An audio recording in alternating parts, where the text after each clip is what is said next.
Նաիրա Բաթանյան, Արցախից եմ տեղահանված, Ստեփանակերտ քաղաքից, ուրեմն 22 տարի ծառայել եմ Արցախի անպաշտպանության բանակում, գործավարի պաշտոնում եւ պետի ավագ օգնականի պաշտոններում, զինկոմիսարիատում, հետո զորամասի գործավար եմ եղել։ Ուրեմն ունեմ բարձրագույն կրթություն, ազատ շփվում եմ բացի հայերենից, ադրբեջաներեն, ռուսերեն լեզուներով, գերմաներեն բառարանի օգնությամբ։ Տեղահանումից հետո արդեն ստիպված բնակվում եմ այստեղ, մի որոշ ժամանակ մնացել եմ Ջրվեժում, հետո տեղափոխվել եմ Հրազդան, քանի որ արդեն մնալու տեղ չունեի։ Հաջող գոյատևում եմ առանց կոմունալ պայմանների, հոսանք չկա, ջուր չկա եւ այլն, բոլոր կոմունալ պայմանները։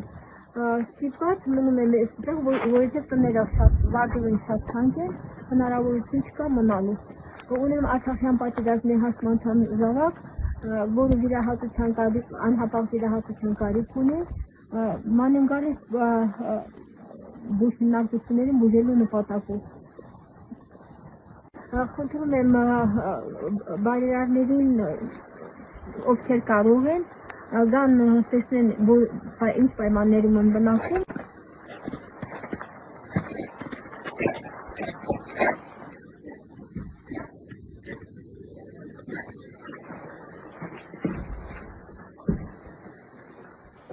Ստեղ եք ապրում։